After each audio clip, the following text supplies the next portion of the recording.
A Chinese crime family sentenced to death for running a scam compound in Myanmar. A Canadian mob boss gunned down in a crowded Starbucks. All of that and much more in this week's edition of Organized Crime News Weekly.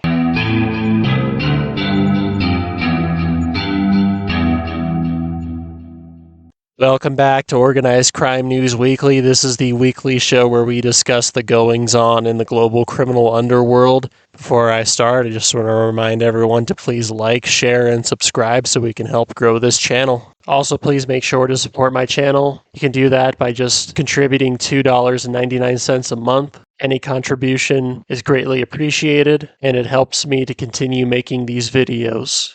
At the end of each video, I will give a shout out to each individual who contributes. On September 29th, 16 individuals were sentenced to death by China's Wenzhou People's Intermediate Court for engaging in criminal activities since 2015, such as drug trafficking, cyber fraud, organizing prostitution rings, and illegal gambling, amongst other crimes. Another 23 individuals were sentenced anywhere from 24 years to life imprisonment. They are all members and associates of the notorious Ming family. The Mings are an ethnically Chinese family that is one of the many Chinese crime families heavily involved in criminal activity in the Kokang region of neighboring Myanmar, which sits right on the border of China. The family were key figures in Myanmar's ruling Union and Solidarity and Development Party, as well as the Kokang Border Guard Force, a militia aligned with Myanmar's military junta, which is backed by China. The Mings were heavily involved in running large compounds, also known as parks, operated on the grounds of the parks, where various different illegal activities, such as drug trafficking, prostitution, and large casinos, where the syndicate's earnings are laundered. However, the most notable and perhaps most lucrative of these illegal endeavors were the scam centers, which were housed in multi-story buildings alongside the casinos. And scam centers have become a huge issue throughout Southeast Asia, with primarily Chinese syndicates operating these centers, very often in complicity with the local government. These scam centers are essentially run by slave labor, as syndicates involved in the trade will advertise fake job listings online to individuals from different countries around the world. Once the individual shows up to what they thought was a seemingly legitimate job, they have their passports confiscated and are essentially taken as prisoners. They are then sent to work in the scam centers where they are forced into scamming internet users across the world, most notably with cryptocurrency fraud and romance scams. These types of scams are commonly referred to as pig butchering scams, where a victim's assets or funds are stolen, the victim being the pig. The enslaved workers are forced to work long, grueling hours and are threatened with organ harvesting or being forced into prostitution if they do not succeed in their jobs as scammers. Scam compounds have proliferated across Southeast Asia since COVID-19, and since that time, more than 100,000 foreign nationals, many of them Chinese, are said to have been lured to work in these scam centers. They are often sold off to other scam syndicates, which basically operate as large human trafficking rings. The members of the Ming family convicted this past week were found to have earned at least $1.4 billion from frauds perpetrated since 2015. This is nothing, as scam compounds operating across Southeast Asia are said to have earned between $18 and $37 billion just last year. The Mings were also found by the Chinese court to have been responsible for the murder of 14 individuals, 10 of whom were individuals enslaved by them at their scam compounds. One particular incident was cited by the court where in October 2023, Ming associates opened fire on individuals working at a scam compound to prevent them from being transferred back to China. This incident occurred just 1 month before the group's takedown, when father and daughter duo Ming Guoping and Ming Zhenzhen were arrested by Myanmar police, along with the other co-accused, and immediately handed over to China for prosecution. However, the ringleader of the group, Ming Chang, the father and grandfather of Guoping and Zhenzhen, shot himself during his arrest and died later in a hospital. The father and daughter are two of the individuals who were sentenced to death this past Monday. 5 of the Ming associates sentenced to death have been given a 2-year reprieve. But taking out the Mings will not in any way stop the proliferation of these scam centers across Southeast Asia, nor will the death penalty deter any of the scam syndicates currently operating to back down from their actions. It can be argued that in Southeast Asia, the scam industry is now much more lucrative than international drug trafficking, and this will only continue to grow as criminal syndicates across the world are now also starting to engage in similar activities. But it is much more established in Southeast Asia, particularly in the Golden Triangle region. This death sentence of members of the Ming family also comes at a time when the Chinese government is cracking down heavily on these syndicates, as many Chinese citizens are being lured into these compounds to be enslaved. And obviously, by sending these people to death, the Chinese government wants to send out a strong message that they will not tolerate syndicates in other countries, such as Myanmar and Cambodia, targeting their own citizens and forcing them basically into slave labor. But the scam compounds are definitely a newer development in international organized crime, and in years to come, it could arguably even surpass the global earnings of the international drug trade. It is being reported by the Turkish media that on September 30th, 11 associates of powerful Dutch cocaine kingpin Jos Liedekkers were arrested and detained in Abu Dhabi in the United Arab Emirates in a joint operation carried out by the UAE and Turkish police. This comes just 1 year after these men and others were released from pretrial detention after being taken down in a massive raid coordinated by police agencies across Europe and carried out in Turkey, where Liedekkers had relocated after fleeing the Netherlands. Jos Liedekkers is one of the biggest traffickers of cocaine into Europe. He is currently one of Europe's most wanted fugitives.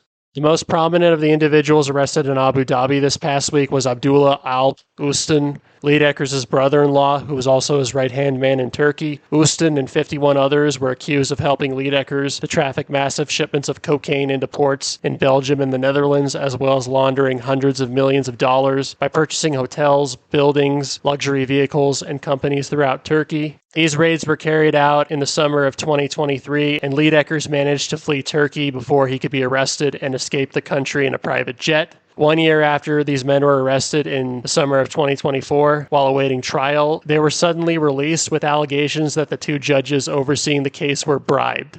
This is no surprise considering the Turkish government has long been rumored to have strong ties to organized crime, and the fact that the Turkish judicial system was bribed by an international cocaine syndicate comes as no surprise. Prosecution appealed the decision to release these men and won. However, by the time Turkey issued a red notice for the defendants in the case, they had all fled the country, and their whereabouts were unknown until they were arrested in Abu Dhabi this past week. Amongst the men also detained in Abu Dhabi with Ustan were his son Efe and Jos Liedekkers' brother Wilhelmus. But once again, Jos Liedekkers was nowhere to be found. But this is no surprise, considering that for the past year, it has been a well-known fact that he has been hiding out in Sierra Leone in West Africa.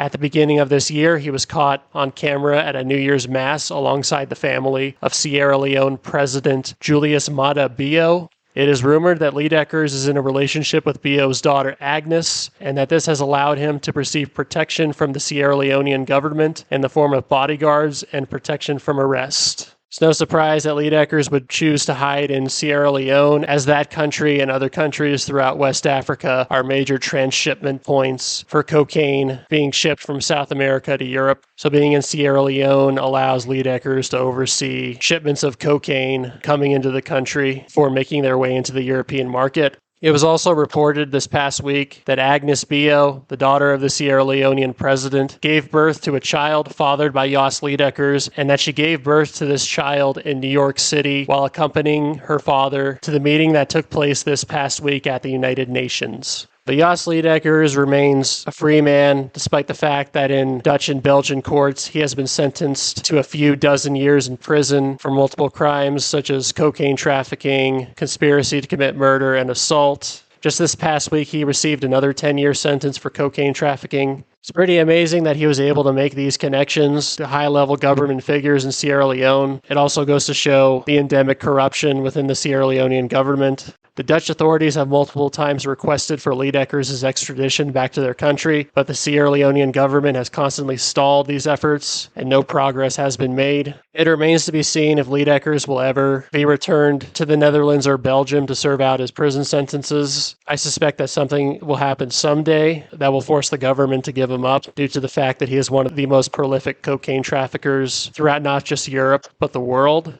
but I don't think a decision about that will be made anytime soon. And for the foreseeable future, Liedeckers will remain in Sierra Leone under the firm protection of its corrupt government. On the morning of October 1st, in an event that was captured by multiple surveillance cameras, two hooded gunmen dressed in black stormed into a crowded Starbucks in the Montreal suburb of Laval in Quebec, Canada, and made their way to the back where a group of three men were sitting and opened fire with automatic weapons. Shot dead in the fusillade of bullets was 40-year-old Greek gang leader Charalambos Theologou, better known as Bobby the Greek. The other two men with him were seriously injured, one of whom, his right-hand man, Elias Hadjis, was shot 6 times in the abdomen and since the shooting has undergone emergency surgery. The gunmen made a quick escape and their getaway car was found later that night, abandoned in a parking lot and set aflame. Theologou was considered a very influential figure in the Montreal underworld.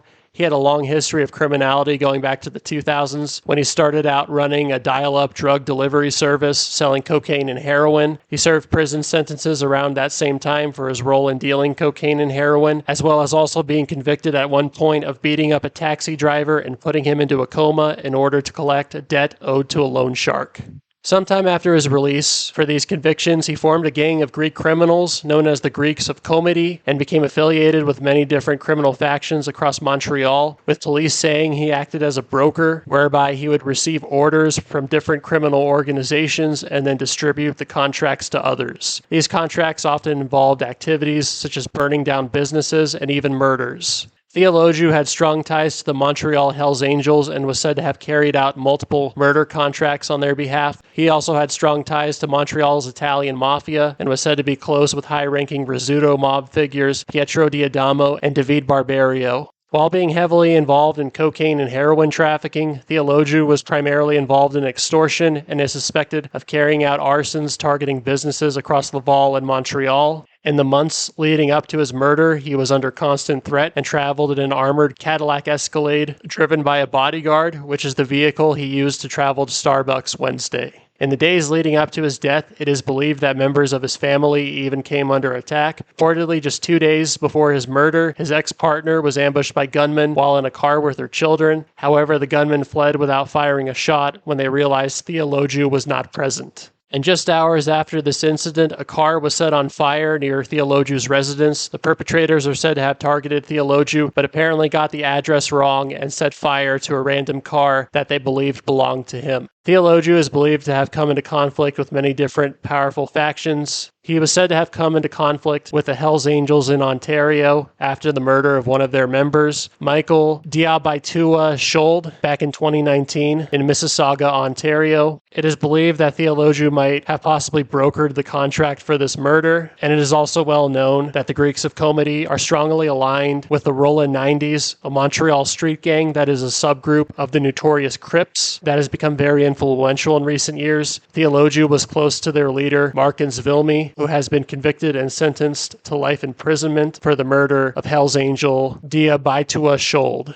Theologou is also believed to have come into conflict with Atna Tupac Ana, one of Montreal's most powerful street gang leaders, who in the past couple years has been waging war against other gangs for control over extortion rackets across the city. Interestingly, it is also being reported that Theologou was under surveillance by Quebec police at the moment his murder occurred, and that the shooters may have gone completely undetected by the officers as they carried out their mission, and that the Quebec police were too late in trying to prevent the gunmen from carrying out a hit on Theologou and his two associates. Also, just seconds after Theologou's murder, a video was recorded on a cell phone of what appears to be a plainclothes police officer inspecting the victims of the shooting. So it seems that police were very close by when this high-profile murder was carried out. But who exactly ordered Theologou's murder at this time is up for debate. I've heard from some media sources that the Rizzuto mob potentially ordered Theologou's murder, and this was ordered by the Rizzuto mob leaders who are currently incarcerated after the massive bust that went down in June. It's also likely that the Hells Angels potentially ordered his murder, as Theologou is believed to have played a role in the murders of one of their members back in 2019. While Theologou was strongly aligned with the Montreal Hells Angels, I've seen reports from the media that there are tensions between the Hells Angels in Quebec and Ontario. So it's possible that the Ontario Hells Angels may have taken action against the wishes of their fellow club members in Quebec. That's potentially a possibility. The gunmen who shot Theologiou dead have still not been apprehended, and their identities remain unknown. I suspect that they are possibly members of one of the many Montreal street gangs and that they were subcontracted by a larger group such as the Hells Angels or Rizzutos to carry out this hit, but I guess we'll probably find that out sometime in the future as time goes by. Charalambos Theologiou is just another casualty of the conflicts that have plagued the Montreal underworld for almost 2 decades now since the incarceration of Vito Rizzuto, as various criminal factions continue to vie for a bigger piece of the various criminal activities throughout the city and province. Police have warned that there is a great possibility for a further escalation of violence due to Theologiou's murder and that his allies could potentially seek retribution. I would not be surprised by this at all. But Canada and Quebec in particular continues to produce crazy stories regarding organized crime, and this is only going to continue as the fallout from Theologiou's murder is most assuredly going to see massive repercussions felt on the streets of Quebec.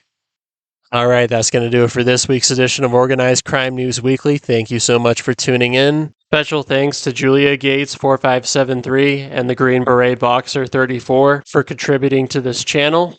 I'll be back next week to report on more stories concerning the global criminal underworld. Thank you so much for tuning in.